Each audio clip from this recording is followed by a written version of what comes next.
Hello, my name is Daniel Galan, and I researched the SDG regarding the gender equality, and I investigated the problem that was talking about the woman inequality and the woman denigration regarding the country of Venezuela. I was asking the question of why did Venezuela fail to Tier 3 after President Nicolas Maduro 2013 rise to authority in women trafficking, sex trafficking specifically, and what has done since then to stop this issue. Well, I thought it was very interesting because it has a lot of development regarding the problem there in that country. There is a lot of trafficking, there is a lot of insecurity. The country having the crisis and having the political and social and human problems it has. I believe that the country had a really good, well, not good, but a really big way of giving me information regarding the problem and giving me witnesses, I think, also. But then I started making my field, let's say my field work, and I started to doing interviews because I did my investigation. I did the investigation on the SDGs. And the problem regarding Venezuela, I look information about that. But in the end, I started to see with my investigations that that wasn't the biggest problem in Venezuela. The biggest problem in Venezuela was that it was almost a failed state. It was almost as if it was in anarchy because the government wasn't functioning correctly, because there was a lot of issues regarding the economic crisis and humanitarian crisis. Also, human rights were violated by the day. People were living like if they were living in a war. They didn't have sometimes paper or toilet paper or food or things in the market because there was an inflation that was crazy. The government tried to have a socialist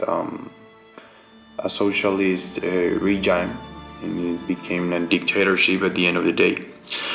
So, I came to realization of all of it because my interview was with a immigrant from Venezuela that migrated from Venezuela to here to Mexico in I believe it was 2016. He migrated here, and he had recent information, and he had all this sentiment of leaving his dear country, and it was something that I really felt to exploit because at the end of the day he had a lot of fresh information, a lot of fresh testimony also.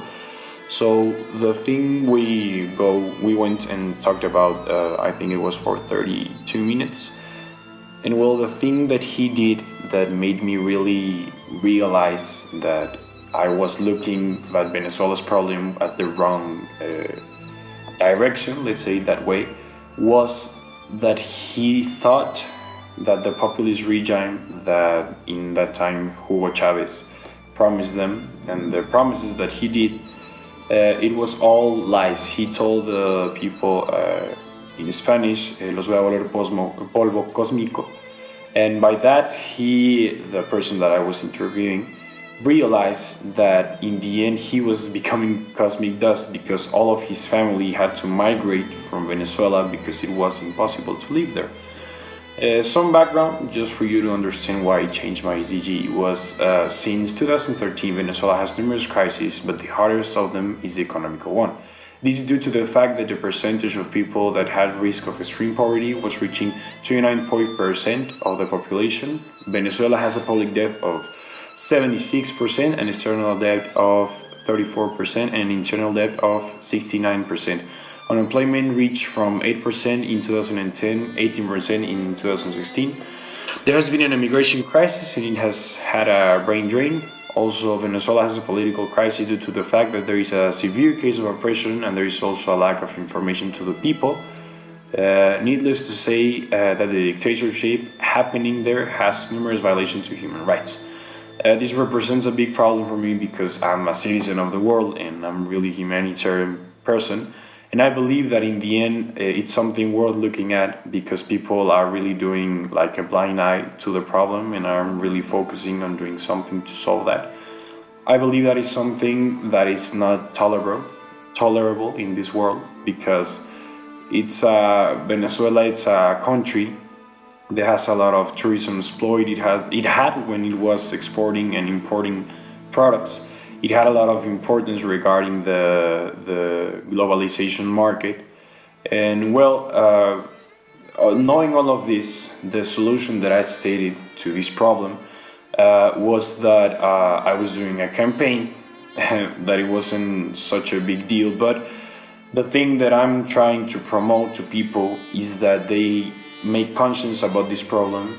It's to make with all the information that I'm giving here and with all the things that I've said, making conscience about the problem that represents Venezuela's crisis to all the citizens of the world, and most of all,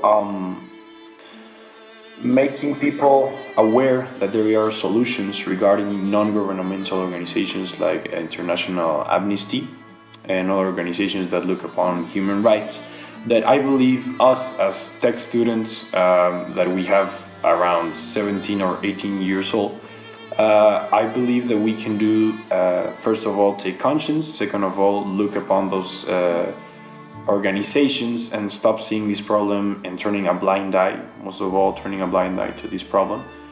Third of all, and I think it's the most important, if we can, and if we have in our hearts the present the problem, and we have the sentiment of empathy regarding the Venezuelan population, the most we can do is, well, I think donate a certain amount of money for these organizations because most of them function by donations, no? So us as 17 or 18-year-old students that we don't have a lot of political power because some of us can't even vote, I believe the right thing to do is take consideration and then take action. And by take action, I mean say donate to some of the organizations that eventually can help this problem in Venezuela. So well, that's all I have to say for my SDG and my investigation that I did throughout the whole semester. Well, I have to say I messed up because I was looking the problem at a different perspective.